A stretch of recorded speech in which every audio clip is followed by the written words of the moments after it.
Janata Dal United के हमारे प्रदेश अध्यक्ष भाई उमेश कुशवाहा जी, मौजूद इस सम्मानित मंच पर माननीय विधायक गायत्री देवी जी, मौजूद इस सम्मानित मंच पर पूर्व विधायक रामजीवन प्रसाद जी, मौजूद इस सम्मानित मंच पर विधान परिषद के सदस्य रेखा कुमारी जी, मौजूद इस सम्मानित मंच पर पूर्व विधायक राम नरेश यादव जी, मौजूद इस सम्मानित मंच पर प्रदेश सचिव अजीतू पासवान जी, मौजूद इस सम्मानित मंच पर प्रदेश उपाध्यक्ष शशांक मिश्रा जी, मौजूद यहाँ पर हमारे युवा के जिला अध्यक्ष राहुल झा जी, मौजूद यहाँ पर जिला के हमारे मीडिया के प्रभारी आरजे कुमार जी, मौजूद यहाँ पर हमारे प्रदेश के उपाध्यक्ष डॉक्टर इत्तेकाफ आलम जी, मौजूद इस सम्मानित मंच पर प्रदेश के हमारे महासचिव पिंटू चौधरी जी, मौजूद इस सम्मानित मंच पर भारतीय जनता पार्टी, जनता दल यूनाइटेड, लोक जनशक्ति पार्टी रामविलास और राष्ट्रीय लोक मोर्चा के तमाम पदाधिकारी साथी, मौजूद इस सम्मानित मंच पर हमारे गठबंधन के तमाम मजबूत कार्यकर्ता साथी, मीडिया के तमाम पत्रकार साथी, आदरणीय बुजुर्गों, माताओं, बहनों, मेरे तमाम नौजवान युवा साथियों, सबसे पहले आप सबको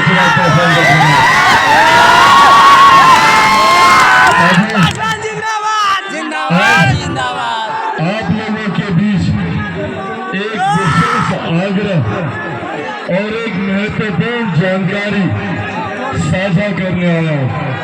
आप सब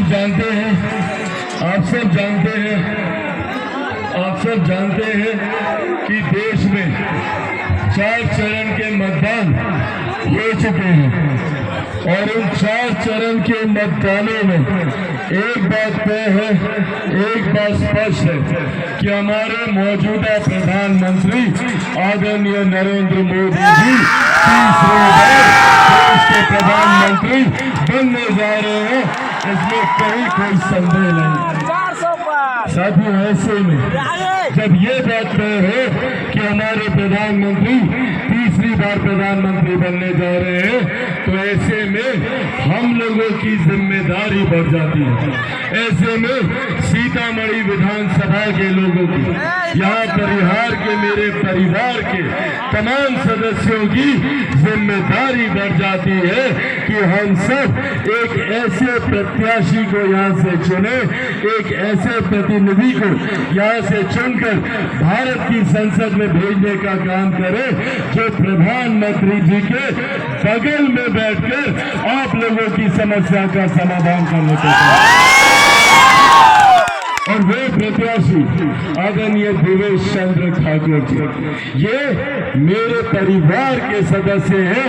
इनका गहरा रिश्ता मेरे से मेरे पिता आदरणीय रामविलास पासवान जी के साथ रहा है और आज ये आग्रह करने आया हूँ कि जितना प्यार आप लोग चिराग पासवान से करते हैं, उतने ही प्यार से आप आदरणीय देवेश चंद्र ठाकुर जी को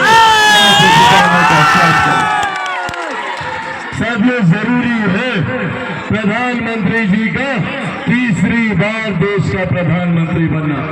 पहली बार देश ने एक ऐसे प्रधानमंत्री को देखा जिन्होंने भारत की अर्थव्यवस्था को मजबूत करने का काम किया। एक दशक पहले हम में से कोई नहीं जानता था कि भारत की अर्थव्यवस्था कौन से पायदान पर है।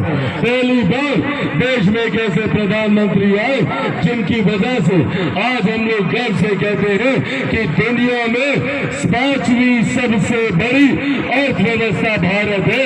तो ये देश हमारे प्रधानमंत्री आदरणीय नरेंद्र मोदी जी।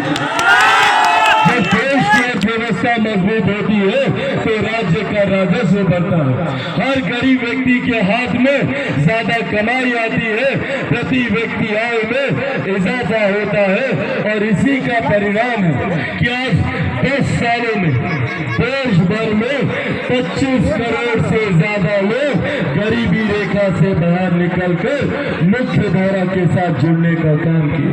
हमारे प्रधानमंत्री जी का लक्ष्य 2047 तक भारत को एक विकसित देश बनाना।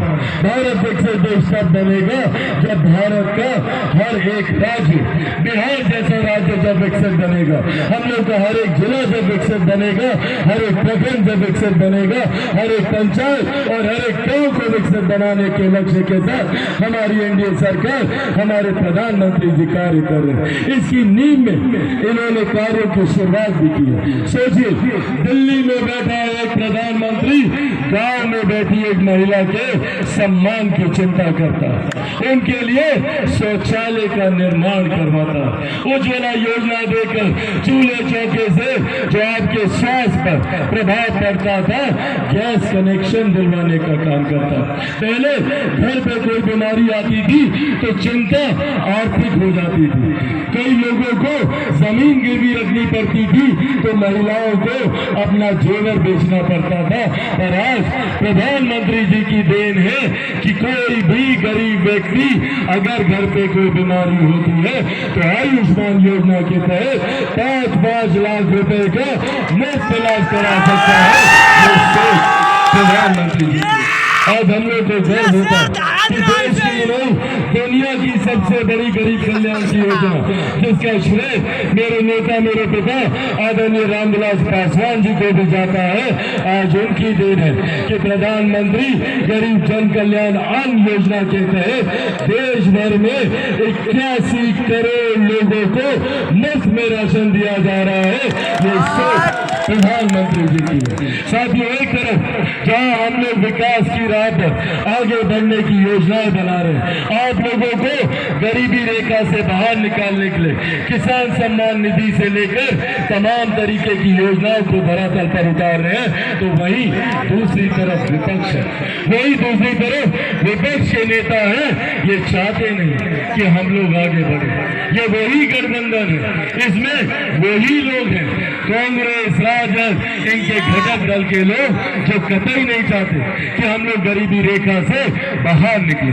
आज जब हमारे प्रधानमंत्री ने एक कर तमाम ज्वलंत विषयों का समाधान करने का काम किया, आज हमारे प्रधानमंत्री जी ने दशकों से जो हम लोगों की आस्था रही है, आप लोग जैसे टेंट में अभी मौजूद है, इसी तरीके से अयोध्या में राम लल्ला 500 साल से टेंट में ही थे। खूब गर्मी आंधी तूफान में टेंट के नीचे थे।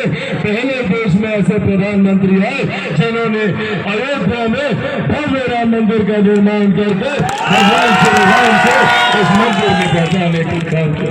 ऐसे में आज जब मैं सीतामढ़ी में मौजूद हूँ, मैं चाहता हूँ, हमारे प्रधानमंत्री चाहते हैं, हमारी केंद्र की सरकार भी चाहती है कि जितना भव्य मंदिर भगवान श्री राम का अयोध्या में बना है, उतना ही भव्य मंदिर माता सीता का वह सीतामढ़ी में बनना चाहिए।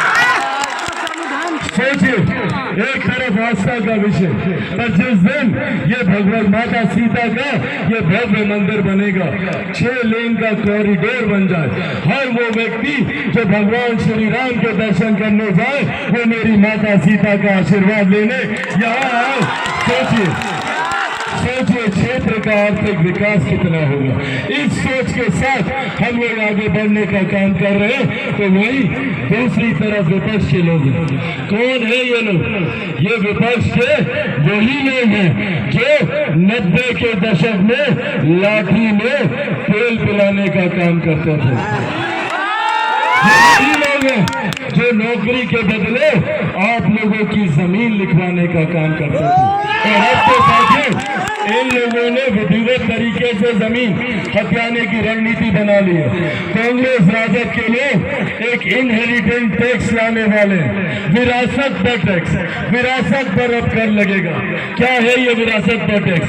आप लोगों की जितनी जमीन जायदाद है ना चाचा, जितना भी आप लोग रखे हैं, एक गरीब किसान के पास हो, एक गरीब मजदूर के पास जो भी संपत्ति हो, या चाची आप लोग का जो गहना जेवर आप लोग रखी है ना घर पर, ये कांग्रेस राजद का लोग आएगा ना, सब ले लेंगे। 55% ये लोग कर लगाने का सोच रहे हैं विरासत पर। आप लोगों की जमीन जायदाद का 55% हिस्सा कांग्रेस और राजद वाले छीनने की सोच रखते हैं। और ये बात आप लोगों तक ना पहुंचे तो झूठ फैलाने का काम करते हैं। क्या झूठ बोलते हैं? बोलते हैं कि संविधान को खतरा है, आरक्षण को खतरा है, लोकतंत्र को खतरा है। अरे ये लोग बात करेंगे लोकतंत्र की जिन लोगों ने सन 75 में आपातकाल लगाकर सही मायनों में लोकतंत्र की हत्या करने का काम किया। ये लोग बात करेंगे संविधान की, ये लोग बात करेंगे आरक्षण की।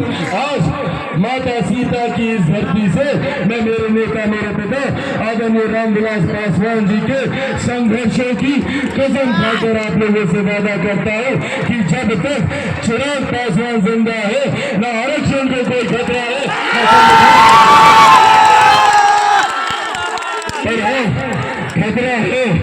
खतरा है तो इन लोगों से, इन महागठबंधन के लोगों से।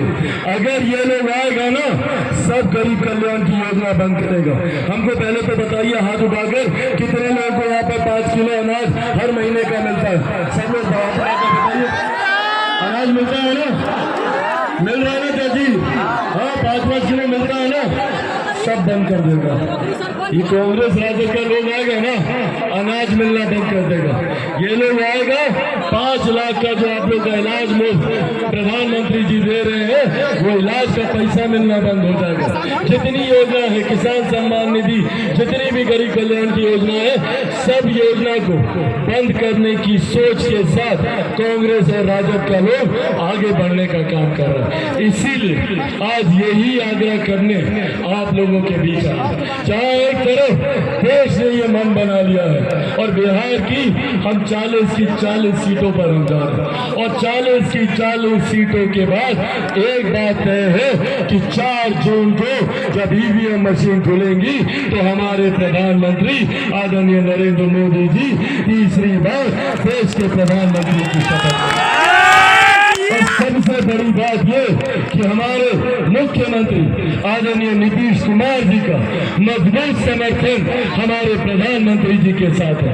आज पहली बार एक लंबे समय के बाद हमारे प्रदेश को डबल इंजन की सरकार मिली है, जहाँ ये तय है कि 4 जून के बाद केंद्र में एनडीए की सरकार बन रही है।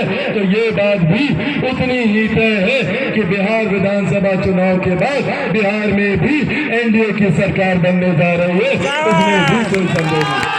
ऐसे में ये डबल इंजन की सरकार, बगल के राज्य उत्तर प्रदेश में देखिए, डबल इंजन की सरकार का लाभ तीव्र गति से वो राज्य विकास की राह पर आगे बढ़ रहा है। ये खूबसूरत अवसर है, इसको हम लोग को किसी कीमत पर नहीं गंवाना है। और यही आग्रह करने आज आप लोग के बीच आए।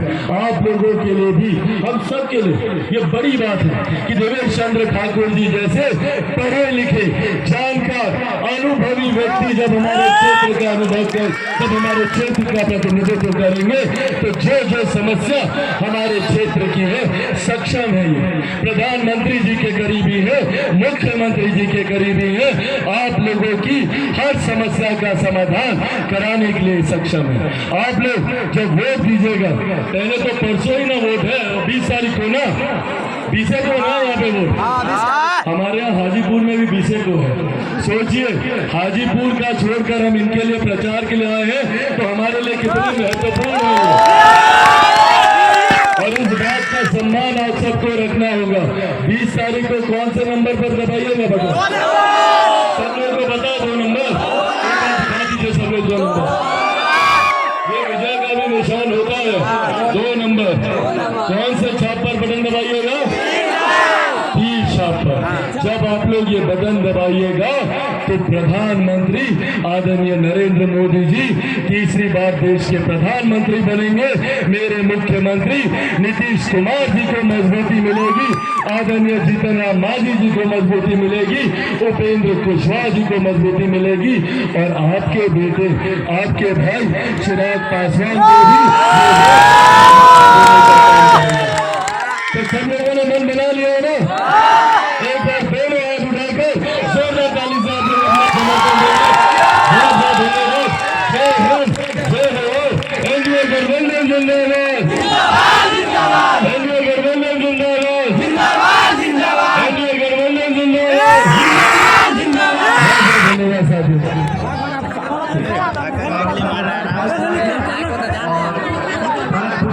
के जिला अध्यक्ष हैं, जो हमारे पार्टी और